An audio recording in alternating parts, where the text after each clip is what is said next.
Right, sorry, that was just meant to be a little bit of an introduction.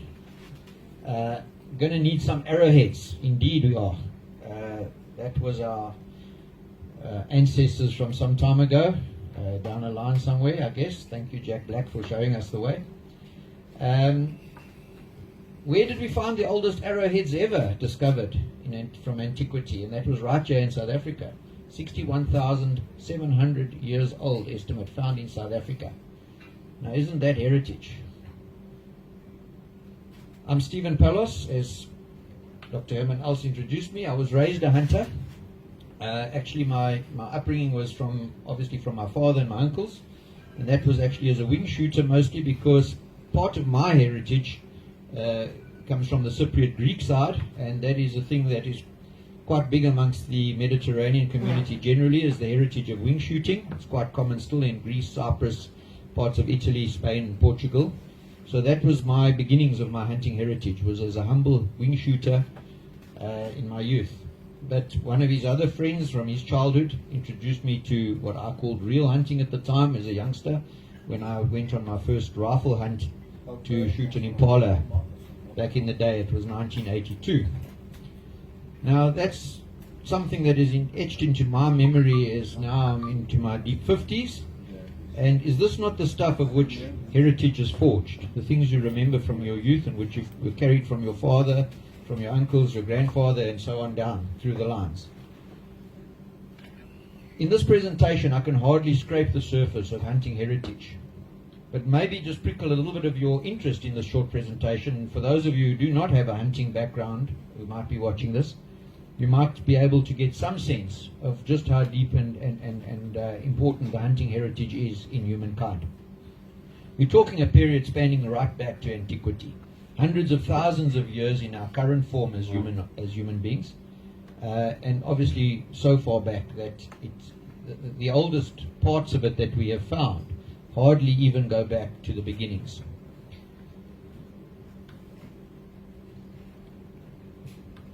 Yeah, we have, as old as hunting in some of the, we have here some of the oldest known rock art which specifically depicts hunting. You're talking, this was discovered in the Sulawesi district of Indonesia in about 2017.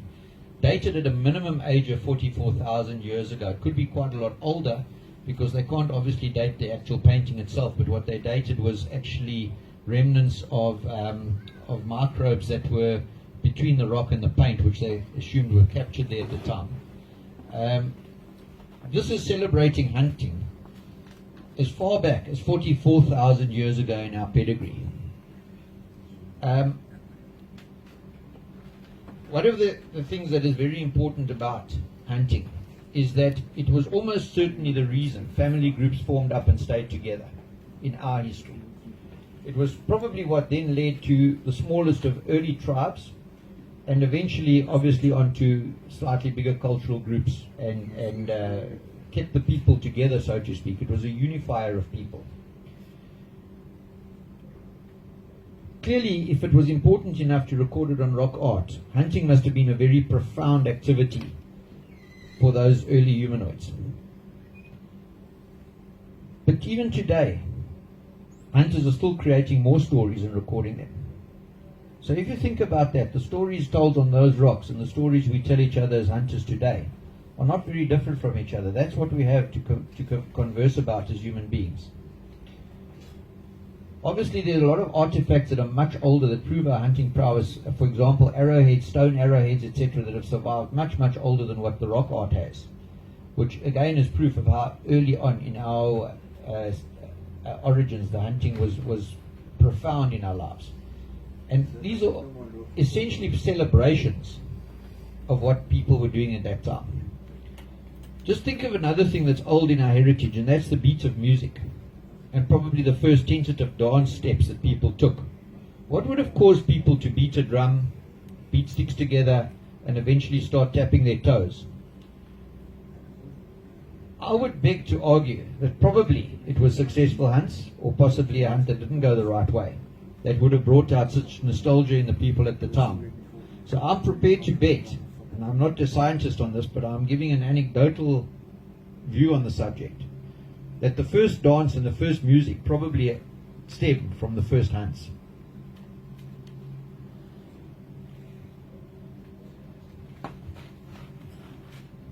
By the dawning of what we would call true civilizations that were forming around the eons of the early Minoans, obviously the Aztec civilizations, the Eastern civilizations that were forming, hunting started to become a very central theme in humankind's life.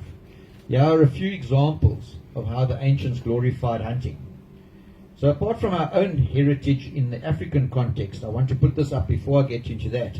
And here we have from all around the globe the early heritage of hunting in terms of civilization. You've got North American there at the top. You've got a Greek Minoan theme there on the vase, probably Cretan. You've got the Persian theme. You've got the Central Americas there in the center. And then you've got from the east, and then obviously a British scene there, or a very English-looking scene in the middle there with the lances and the boars, and then of course the Roman style in the bottom. So these were early civilizations glorifying hunting, and obviously that carried on until this present day. But every major religion, every major culture, every major creed had its hunting rites and their customs and their beliefs, all relative to hunting and the use and the sustenance that it gave. There were gods, there were fables, and the hunter was always glorified as the provider and the protector. Even in Aesop's fables, there's much reference to hunting and the glory of hunting. There's a famous opening verse of the poem Wiedemann's Hail, the Hunter's Salute, by Oscar van Riesenthal. He was an ornithologist and the Royal Forester of Charlottenburg, which was a part of Prussia in our Germany, until the late 1800s. And this opening verse of this poem appears on the well-known Jägermeister label to this day. Its English translation is roughly, "This is the hunter's shield of honor, that he protects and fosters his game, hunts like a huntsman as it should be, honors the creator in the creature." That is the hunter's creed, which dates back to Prussian times, as an example of the European or the Eurocentric heritage of hunting. I have a personal favorite out of the Eurocentric, and I think it was because I was very, very blessed to visit this particular site. This is Matthias's fountain at Buda Castle. I can tell you this scene is absolutely awe-inspiring. If you stand alongside this and look up at that, it's unbelievably fantastic to see in real life. Matthias was a king of Hungary from 1458 to 1490, and he was a keen huntsman. Amongst other things, he was a unifier, and he was quite a respected leader of that era in that area of the world. You see there, he stands at the top with the crossbow in his hands. He's got his houndsman below him. He's got the hunter's horn being blown. He has a falconer to the one side. He has a mythical love of his life. There's a story about Fair Helen. On the side, she's sitting with a fawn at her side as a protector. But an interesting side issue that I'd like to touch on here, in terms of the branch of hunting, you'll see on the left-hand side of the picture the falcon sitting on the arm of the one courtier there. Now, falconry is a very interesting branch of hunting. It's actually described as an art, the art of falconry. Highly specialized, and it takes very dedicated activity in the space. And falconry was actually declared, the art of falconry was declared by UNESCO as an international intangible human heritage activity. This is a very important activity status to achieve, because you now have falconry basically protected by United Nations protocol as a heritage activity. Interestingly, at the time that this occurred, the International Federation for Falconry was presided over by a South African at the time, and that person in actual fact is very active within our SUCo structures as well. We're very blessed to have such wisdom and such able people with us.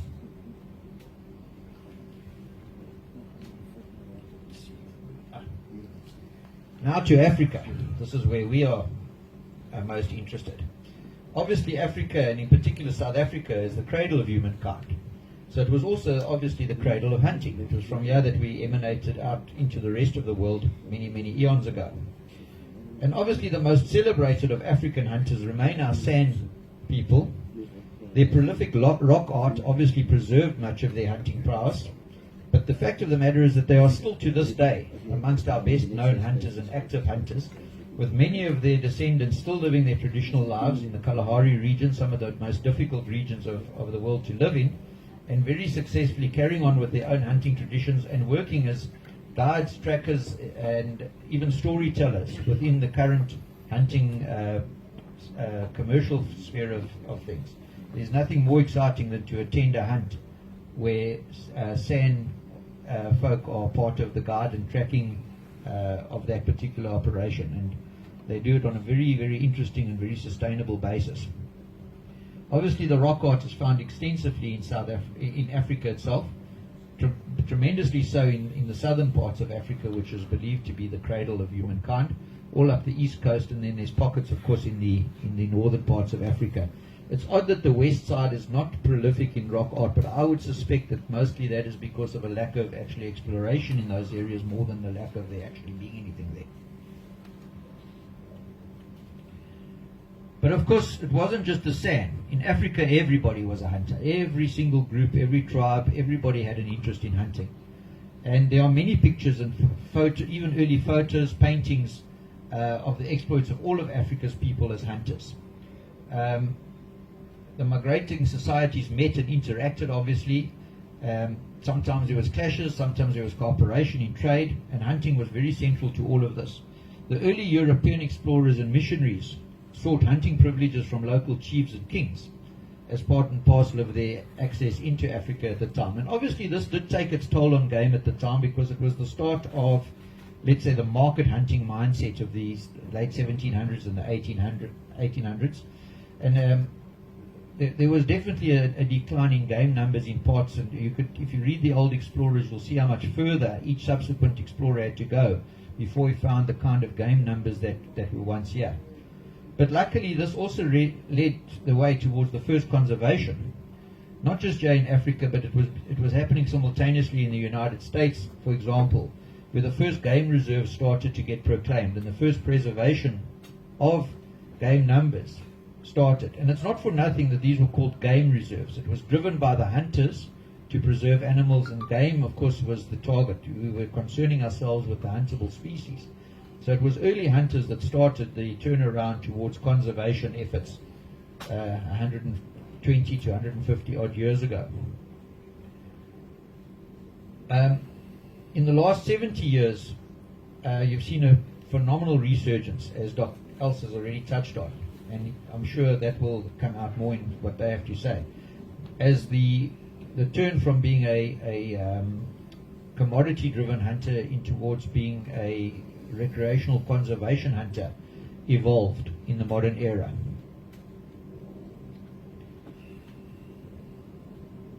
Hunting heritage, of course, suffered amongst African people in this era as well, because you had the preservationist policies of the Eurocentric, mostly Western-driven, colonialist in nature type of preservation policies. And that tended to replace the people with the wildlife. You had forced removals and that type of thing. And the whole concept is, rather than live with and benefit from the wildlife, those policies separated the people from their resource, from their sustenance, and from their heritage. It's very crucial here in South Africa in the modern era now that we recognize this, and those communities that have been granted land back must also be granted with that the right to prosper from the utilization of that wildlife. It's pointless giving them the land and leaving them poor on it because of draconian legislation that tells them not to touch the game. We are world leaders now in South Africa in wildlife management practices, and Gerard will speak to that just now. And we are more than able to mentor these these restituted landowners to a wholly sustainable model for their prosperity and for conservation at the same time. And this will be a core concern of SUCo-SA going forward, is to ensure that communities that get restitution certainly get the benefit of the wildlife there in a sustainable long-term fashion. But where are we now? It was the cow and the plough that changed the world forever. If you have a look, that tells us the story of the industrial era, the industrialization era. The advent of agriculture on a commercial scale, which started only some 12,000 years ago. Agriculture is a tiny pin drop in our history as humankind, given against, for example, the practices of hunting, music and dance. But it's made a massive difference in humanity. The mega farming operations and monocultures, which also, of course, fed the Industrial Revolution, has put us in a scenario now where the vast majority of people, especially in the developed world, are urbanized. Food gets brought to people. And now there's a disconnect. People are disconnected from their food source.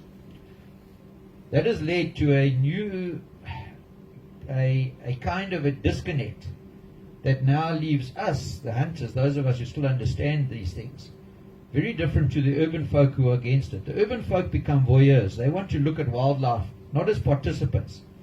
They're happy to look at it through the glass of a car, for example, or on a TV screen. So they disconnect themselves from wildlife and nature, but they've got tremendous influence.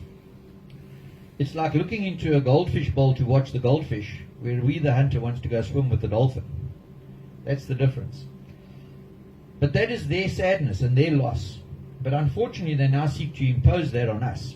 And that's what we need to deal with. We cannot allow the urban and influential few, by the way, they're not the majority, they just seem like the majority because of social media and access.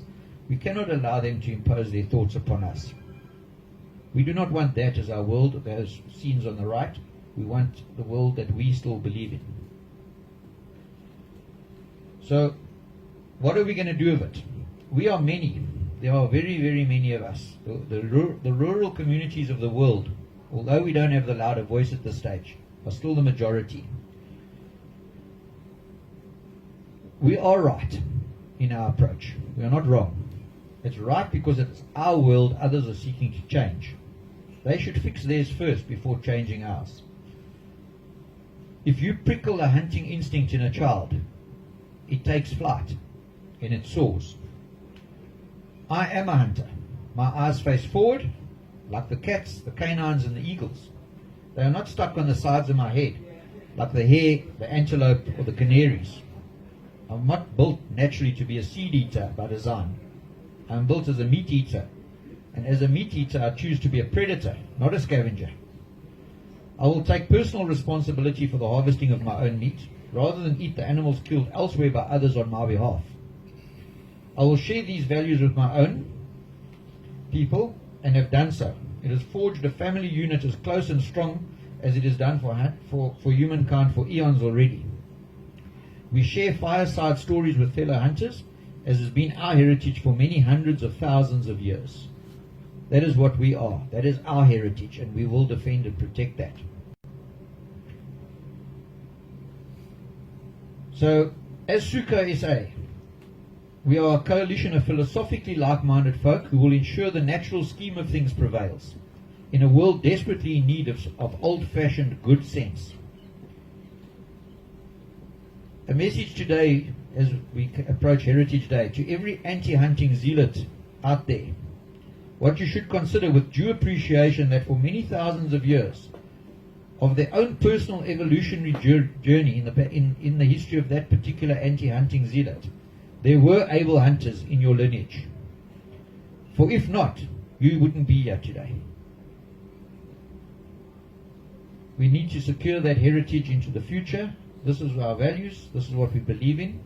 And I'm about to hand over to my colleagues who will expand on the benefits, the technical reasons, what is the right way to go, and how we're going to deal with each other as SUCo. Thank you.